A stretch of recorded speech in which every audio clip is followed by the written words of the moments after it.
Olá a todos! Nesse vídeo eu vou falar um pouco sobre a metamatemática das teorias de primeira ordem. Muito bem, então o que é a metamatemática?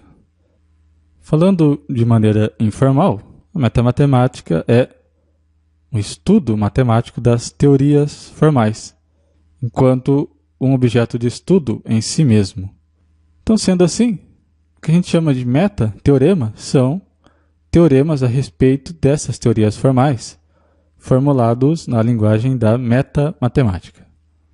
Então, um teorema formal é basicamente uma sentença que você deduz dentro dessa teoria, usando as regras de inferência dessa teoria.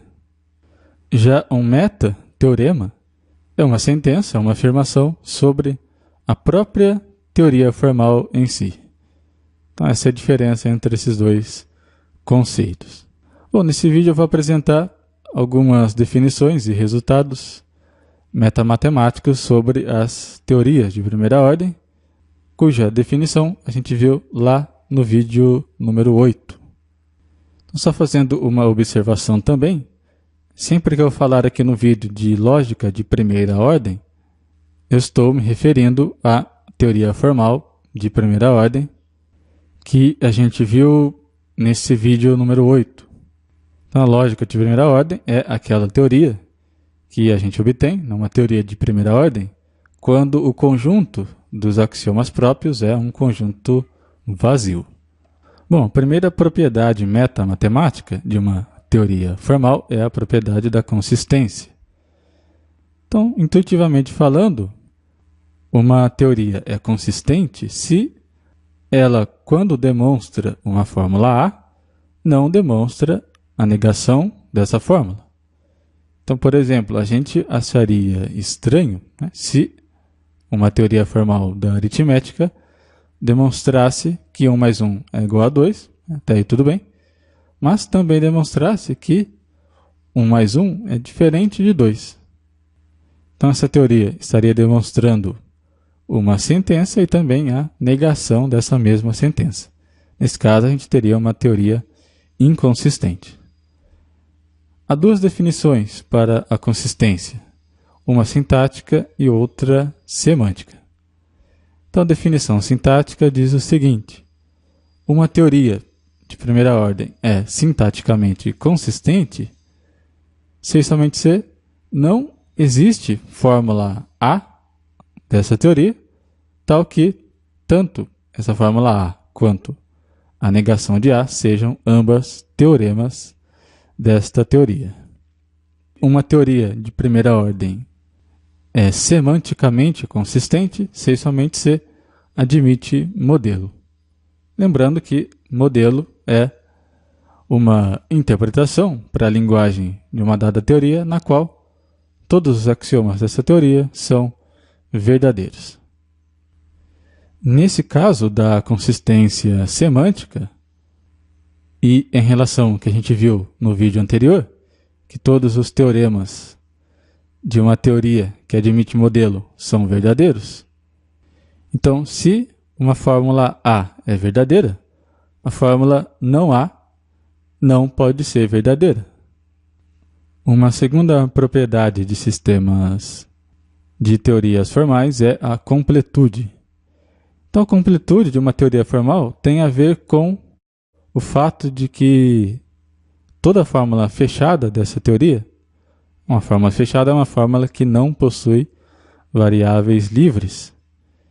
Então, toda fórmula fechada dessa teoria, a gente consegue ou provar essa fórmula ou refutá-la, né? Ou seja, provar a sua negação. Então, a definição é uma teoria de primeira ordem é completa se e somente se para toda fórmula fechada ou essa fórmula é um teorema dessa teoria ou a negação dessa fórmula é um teorema. E uma terceira propriedade também importante de teorias formais é a decidibilidade.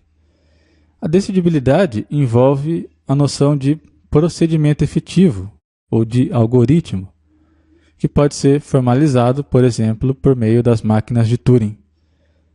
Então, sobre máquinas de Turing, a gente tem uma outra série lá no Moodle, chamada justamente Máquinas de Turing, Problema da Parada e Incompletude em Sistemas Formais, na qual eu falo um pouco sobre a formalização dessa noção de procedimento efetivo usando a ideia de máquina de Turing.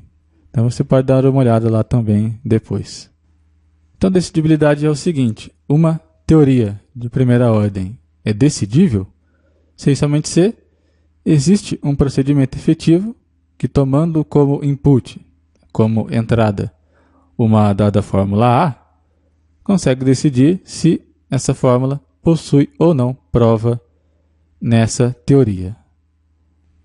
A ideia é o seguinte: eu tenho aqui o meu procedimento efetivo, a minha pergunta é: possui prova?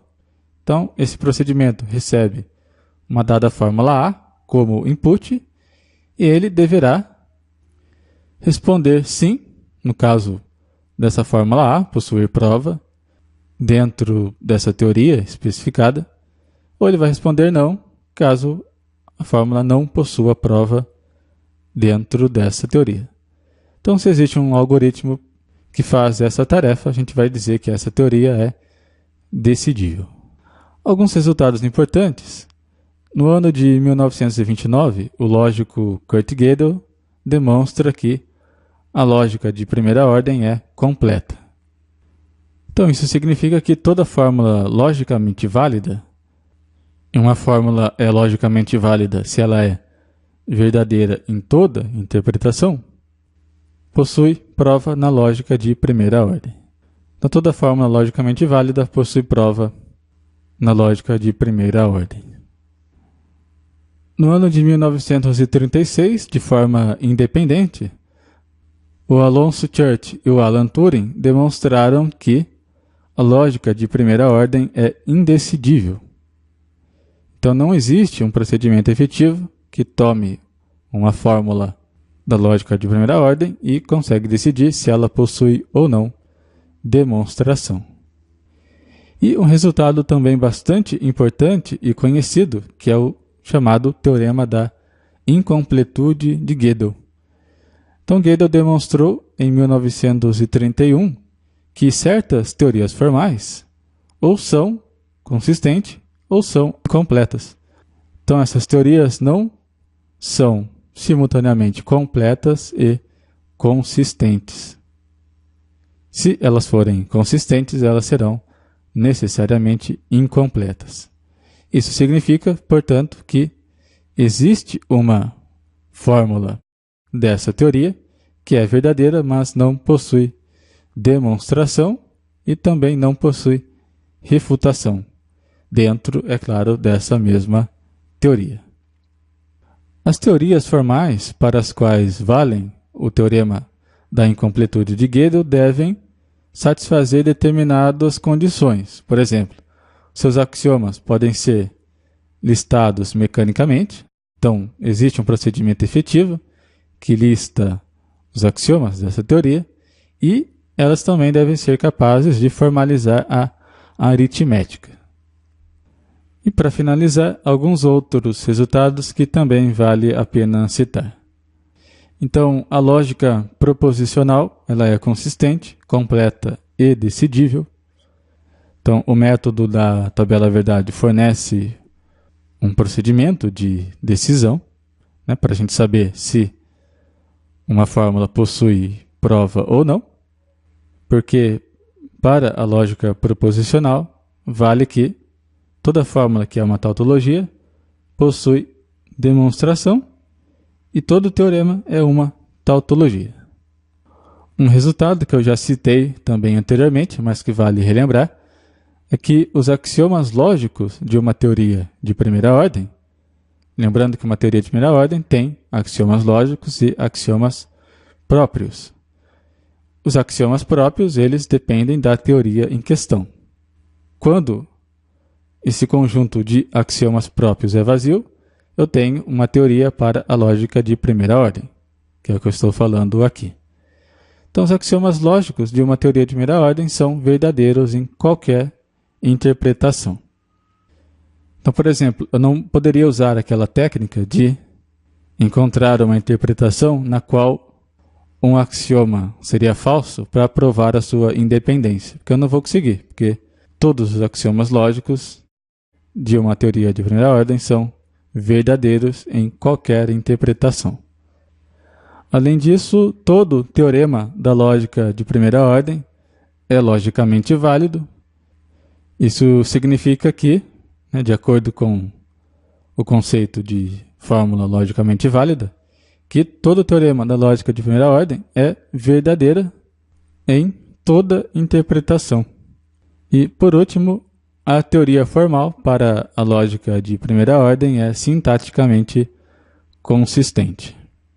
Então, por enquanto é isso. Eu apresentei um breve resumo de algumas propriedades e resultados metamatemáticos para as teorias formais de primeira ordem. A ideia é ser um breve resumo mesmo. Eu não vou, por enquanto, aprofundar nessas questões, na demonstração dessas questões. Então é isso, até o próximo episódio.